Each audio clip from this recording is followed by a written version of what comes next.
Machine ఎలా connect చేసుకోవాలని నేర్పిస్తాను. మళ్ళీ నేను లేనప్పుడు కూడా మీరు చూసుకోండి. దీని ఉంది కదా, దీన్ని ఫస్ట్ దీని లోపల తోసుకునేసి దీన్ని ఫిట్ చేసుకునేసేయాలి. దీన్ని ఇలా టైట్ చేసుకునేసి దీన్ని టైట్ చేసుకునేసేయాలి అన్నమాట. ఇది వచ్చి ఒక పార్ట్ అయిపోయిందా. సెకండ్ పార్ట్ వచ్చి ఇది ఉంది కదా, ఈ ఎండ్ని వచ్చి ఈ వైట్లో దూడ్చుకునేసి దీన్ని కొంచెం ఇలా టైట్ చేసుకోవాలి బాగా నీట్గా, అంటే వాటర్ లీక్ కాకుండా ఫుల్గా టైట్ చేసుకోవాలి. ఈ నాబ్ ఉంటుంది కదా, ఈ నాబ్ చాలా ఇంపార్టెంట్. దీన్ని ఈ హోల్ ఉంటుంది ఇక్కడ, దీనికి 2 హోల్స్ ఉంటాయి. ఇక్కడ ఒక హోల్ ఉంటుంది, ఇక్కడ ఒక హోల్ ఉంటుంది. ఈ పక్క హోల్లో కనెక్ట్ చేసుకోండి. తిప్పుకోండి, బాగా తిప్పుకోండి, టైట్ చేసుకోండి. ఒక్కోసారి ఇది వచ్చి విరిగిపోతుంది అన్నమాట, కొంచెం జాగ్రత్తగా చూసుకొనేసి చేసుకోవాలి. మామూలు మనం ఎలా ఇన్సర్ట్ చేస్తామో మన పాత మిషన్కి అలా చేసుకోవాలి.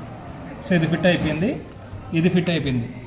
ఇప్పుడు ఈ ఎండ్లో ఏం చేయాలంటే, మన పైప్ ఉంది కదా 50 మీటర్స్ పైపు, ఆ పైప్ తెచ్చి దీంట్లో దోపుకోవాలన్నమాట. ఇక్కడ దోపుకునేసి దీన్ని క్లోజ్ చేసుకుంటే సరిపోతుంది.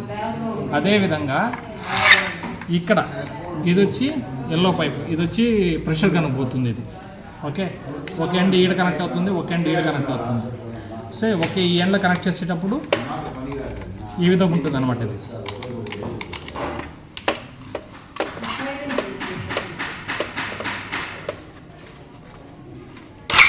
ఈ విధంగా ఉంటుంది. ఇది ఇలా ఉంటుంది. ఇది తీసేసినప్పుడు దీన్ని తీసుకొని వచ్చి దీంట్లో లోపల పెట్టుకోవాలి.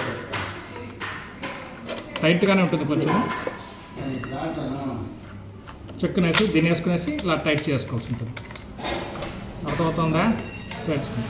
వెరీ సింపుల్, మూడే మెకానిజమ్స్, సింపుల్గా కనెక్ట్ అయిపోతుంది. ఓకే, ఇదే విధంగా సేమ్ ఇదే మాదిరిగా ఇక్కడ గన్ కూడా అదే మాదిరిగా ఇవి ఓపెన్ చేసుకునేసి, అంటే ఇది ముందుగా నేను కనెక్ట్ చేసాను మీకు చూడండి. ఈ లోపల దుడుచుకునేసినారా, నేను టైట్ చేసుకునేసినారా, సింపుల్ అయిపోయింది. ఎల్లో ఒక ఎండు, బ్లూ ఒక ఎండు, 2 చాలా ఇంపార్టెంట్.